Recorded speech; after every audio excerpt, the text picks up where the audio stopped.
ओम शांति। 7/6/2024 के बाबा के महावाक्य। तो बाबा ने कहा, मीठे बच्चे, तुम आपस में रूहानी भाई भाई हो। तुम्हारा एक दो से अति प्यार होना चाहिए। तुम प्रेम से भरपूर गंगा बनो। कभी भी लड़ना झगड़ना नहीं है। तो बाबा ने प्रश्न पूछा, रूहानी बाप को कौन से बच्चे बहुत प्यारे लगते हैं? तो बाबा ने उत्तर दिया, जो श्रीमत पर सारे विश्व का कल्याण कर रहे हैं, जो फूल बने हैं, कभी भी किसी को कांटा नहीं लगाते, आपस में बहुत बहुत प्यार से रहते हैं, कभी रूठते नहीं, ऐसे बच्चे बाप को बहुत बहुत प्यारे लगते हैं। जो देह अभिमान में आकर आपस में लड़ते हैं, लून पानी होते हैं, वे बाप की इज्जत गवाते हैं, वे बाप की निंदा कराने वाले निंदक हैं। ओम शांति। जैसे रूहानी बच्चों को अब रूहानी बाप प्यारा लगता है, वैसे रूहानी बाप को रूहानी बच्चे भी प्यारे लगते हैं, क्योंकि श्रीमत पर सारे विश्व का कल्याण कर रहे हैं। कल्याणकारी सब प्यारे लगते हैं। तुम भी आपस में भाई भाई हो। तुम भी जरूर एक दो को प्यारे लगेंगे। बाहर वालों से इतना प्यार नहीं रहेगा जितना बाप के बच्चों का आपस में होगा। तुम्हारा भी आपस में बहुत बहुत प्यार होना चाहिए। अगर भाई भाई यहाँ ही लड़ते झगड़ते हैं या प्यार नहीं करते तो वह भाई नहीं ठहरे। तुम्हारा आपस में लव होना चाहिए। बाप का भी आत्माओं से लव है ना, तो आत्माओं का भी आपस में बहुत लव होना चाहिए। सतयुग में सब आत्माएं एक दो को प्यारी लगती हैं, क्योंकि शरीर का अभिमान टूट जाता है। तुम भाई भाई एक बाप की याद से सारे विश्व का कल्याण करते हो, अपना भी कल्याण करते हो, तो भाइयों का भी कल्याण करना चाहिए। इसलिए बाप देह अभिमानी से देही अभिमानी बना रहे हैं। वो लौकिक भाई भाई तो आपस में धन के लिए, हिस्से के लिए लड़ पड़ते हैं। यहाँ लड़ने झगड़ने की बात नहीं, हर एक को डायरेक्ट कनेक्शन रखना पड़ता है। यह है बेहद की बात। योग बल से बाप से वर्षा लेना है, लौकिक बाप से स्थूल वर्षा लेते हैं, या तो रूहानी बाप से रूहानी बच्चों को रूहानी वर्षा। हर एक को डायरेक्ट बाप से वर्षा लेना है। जितना जितना इंडिविजुअल बाप को याद करेंगे उतना वर्षा मिलेगा। बाप देखेंगे आपस में लड़ते हैं तो बाप कहेंगे तुम निधन के हो क्या? रूहानी भाई भाई को झगड़ना नहीं चाहिए। अगर भाई भाई होकर आपस में लड़ते झगड़ते हैं, प्यार नहीं, तो जैसे रावण के बन जाते हैं। वह सब आसुरी संतान ठहरे। फिर दैवी संतान और आसुरी संतान में जैसे कि फर्क नहीं रहता, क्योंकि देह अभिमानी बनकर ही लड़ते हैं, आत्मा आत्मा से लड़ती नहीं। इसलिए बाप कहते हैं, मीठे मीठे बच्चे, आपस में लून पानी नहीं होना होता है, तब समझाया जाता। फिर बाप कहेंगे, यह देह अभिमानी बच्चे हैं, रावण के बच्चे हैं, हमारे तो नहीं हैं, क्योंकि आपस में लून पानी होकर रहते हैं। तुम 21 जन्म शीरखंड होकर रहते हो। इस समय देही अभिमानी बन रहना है। अगर आपस में नहीं बनती तो उस समय के लिए रावण संप्रदाय समझना चाहिए। आपस में लून पानी होने से बाप की इज्जत गवाएंगे। भल ईश्वरीय संतान कहते, परंतु आसुरी गुण है, तो जैसे देह अभिमानी है, देही अभिमानी में ईश्वरीय गुण होते हैं। यहाँ तुम ईश्वरीय गुण धारण करेंगे, तब ही बाप साथ में ले जाएंगे। फिर वही संस्कार साथ में जाएंगे। बाप को मालूम पड़ता है कि बच्चे देह अभिमान में आकर लून पानी हो रहते हैं, वे ईश्वरीय बच्चे कहला न सके।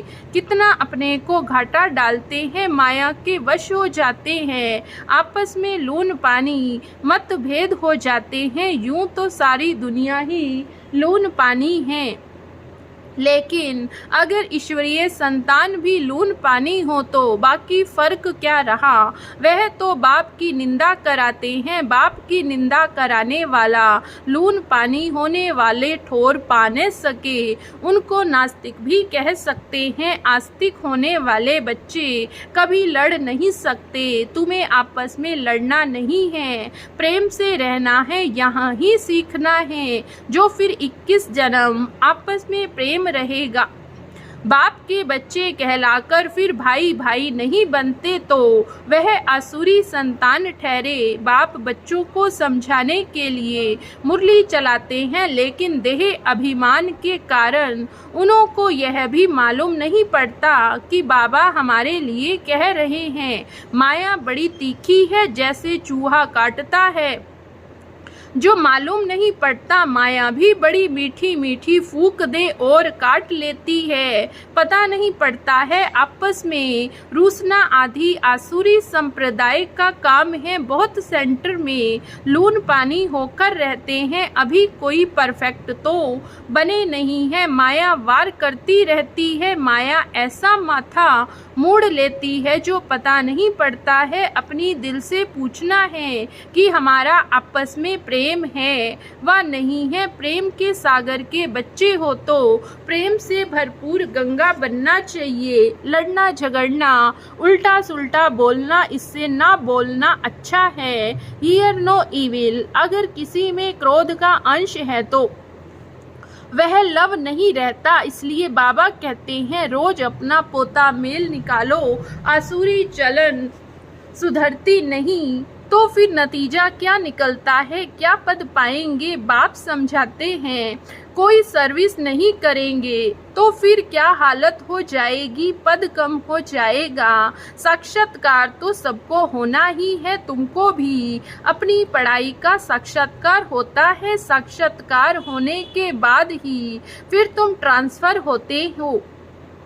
ट्रांसफर होकर तुम नई दुनिया में आ जाएंगे। पिछाड़ी में सब साक्षात्कार होगा, कौन कौन किस मार्क्स से पास हुआ है। फिर रोएंगे पीटेंगे, सजाएं भी खाएंगे, पछताएंगे। बाबा का कहना नहीं माना तो बाबा ने तो बार बार समझाया है कोई आसुरी गुण नहीं होना चाहिए। जिनमें दैवी गुण हैं उनको ऐसा आप समान बनाना चाहिए। बाप को याद करना तो बहुत सहज है। अल्लफ और बे, अल्लफ मैंने बाप और बे बादशाही, तो बच्चों को नशा रहना चाहिए। अगर आपस में लून पानी होंगे फिर ईश्वरीय औलाद कैसे समझेंगे। बाबा समझेंगे यह आसुरी औलाद है। माया ने इसे नाक से पकड़ लिया है, उनको पता भी नहीं पड़ता। सारी अवस्था डावाडोल, पद कम हो पड़ता है। तुम बच्चों को उन्हें प्रेम से सिखाने की कोशिश करनी चाहिए ना।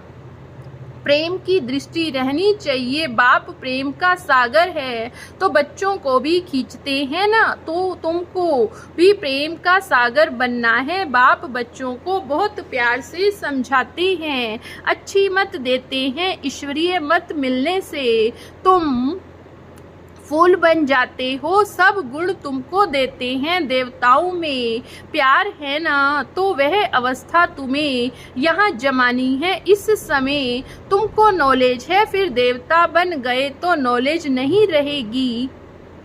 वहाँ दैवी प्यार ही रहता है तो बच्चों को अब दैवी गुण भी धारण करने हैं। अभी तुम पूज्य बनने के लिए पुरुषार्थ कर रहे हो, अभी संगम पर हो। बाप भी भारत में आते हैं, शिव जयंती मनाते हैं, परंतु वह कौन है, कैसे, कब आते हैं, क्या करते हैं यह नहीं जानते। तुम बच्चे अभी नंबरवार पुरुषार्थ अनुसार जानते हो। जो नहीं जानते वह किसको समझा भी नहीं सकते। फिर पद कम हो जाता है। स्कूल में पढ़ने वालों में कोई की चलन खराब होती तो कोई की सदैव अच्छी चलन रहती है। कोई प्रेजेंट रहे, कोई अब्सेंट। यहाँ प्रेजेंट वह है जो सदैव बाप को याद करते हैं।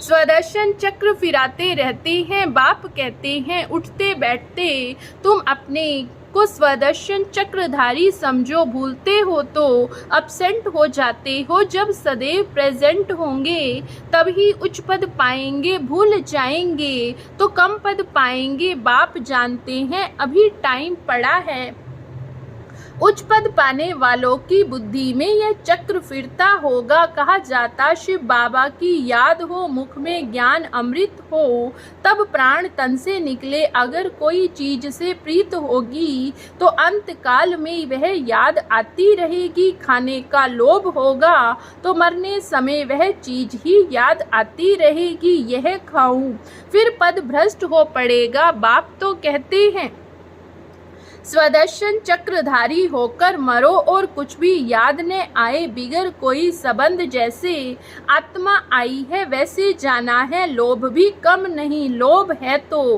पिछाड़ी समय वही याद आता रहेगा। नहीं मिला तो उसी आश में मर जाएंगे। इसलिए तुम बच्चों में लोभ आदि भी नहीं होना चाहिए। बाप समझाते तो बहुत है परंतु समझने वाले कोई समझे। बाप की याद को एकदम सीने से लगा दो। बाप बाबा ओहो बाबा बाबा मुख से कहना भी नहीं है।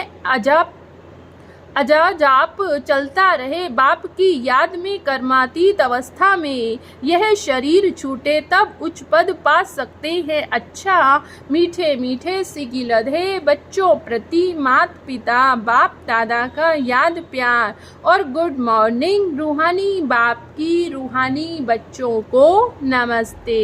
धारणा के लिए मुख्य सार।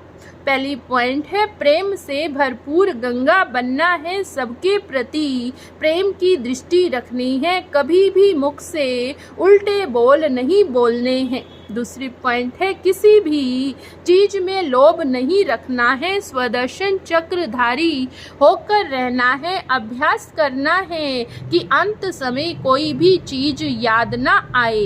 वरदान है पुरानी देह व दुनिया की सर्व आकर्षणों से सहज और सदा दूर रहने वाले राज ऋषि भव। राज ऋषि अर्थात एक तरफ सर्व प्राप्तियों के अधिकार का नशा और दूसरी तरफ बेहद के वैराग्य का अलौकिक नशा।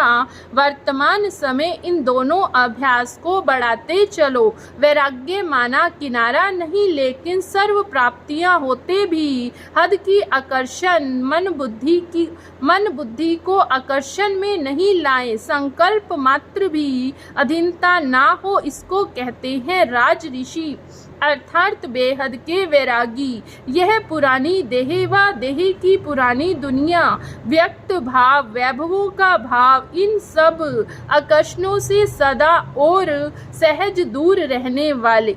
स्लोगन है साइंस के साधनों को यूज करो लेकिन अपने जीवन का आधार नहीं बनाओ। मातेश्वरी जी के मधुर महावाक्य। देखो मनुष्य कहते हैं कि कौरवों और पांडवों की आपस में कुरुक्षेत्र में लड़ाई लगी है और फिर दिखलाते हैं पांडवों का साथी डायरेक्शन देने वाला श्री कृष्ण था। तो जिस तरफ स्वयं प्राकृति पति है तो उसकी तो विजय जरूर होगी। देखो सभी बातें मिला दी है। अभी पहले तो इस बात को समझो कि प्राकृति पति तो परम आत्मा श्री कृष्ण तो सतयुग का पहला देवता है। पांडवों का सारथी तो परमात्मा था। अब परमात्मा हम बच्चों को कभी हिंसा नहीं सिखला सकता है। ना पांडवों ने हिंसक लड़ाई का स्वराज्य लिया। यह दुनिया कर्म क्षेत्र है जिसमें मनुष्य जैसा जैसा कर्म कर बीज बोता है वैसा अच्छा व बुरा फल भोगता है। जिस कर्म क्षेत्र पर पांडव अर्थात भारत माता शक्ति अवतार भी मौजूद है, परमात्मा भारत खंड में ही आते हैं। इसलिए भारत खंड को अविनाशी कहा जाता। परमात्मा का अवतरण खास भारत खंड में हुआ क्योंकि अधर्म की वृद्धि भी भारत खंड से हुई है। वहाँ ही परमात्मा ने योग बल द्वारा कौरव राज्य खत्म कर पांडवों का राज्य स्थापन किया। तो परमात्मा ने एक आदि सनातन धर्म की स्थापना किया, परंतु भारतवासी अपने महान पवित्र धर्म और श्रेष्ठ कर्म को भूल अपने को हिंदू कहलाते हैं। बेचारे अपने धर्म को न जान औरों के धर्म में जुट गए हैं। तो यह बेहद का ज्ञान बेहद का मालिक खुद ही बताता है। यह तो अपने स्वधर्म को भूल हद में फंस गए, जिसको कहा जाता अति धर्म ग्लानि। क्योंकि सब प्रकृति के धर्म है, परंतु पहले चाहिए स्वधर्म। तो हर एक का स्वधर्म है ही कि मैं आत्मा शांत स्वरूप हूँ। फिर अपनी प्रकृति का धर्म है देवता धर्म। यह 33 करोड़ भारतवासी देवताएं हैं। तभी तो परमात्मा कहता है अनेक देह के धर्मों का त्याग कर सर्वधर्मानी। तो इस हद के धर्मों में इतना आंदोलन हो गया है। अब इन हद के धर्मों से निकल बेहद में जाना है। उस बेहद के बाप सर्वशक्तिमान परमात्मा के साथ योग लगाना है। तो सर्वशक्तिमान प्रकृतिपति परमात्मा है, न कि श्री कृष्ण। कल्प पहले भी जिस तरफ साक्षात प्रकृतिपति परमात्मा से थे, तो उनकी विजय गाई हुई। अच्छा, ओम शांति। ओम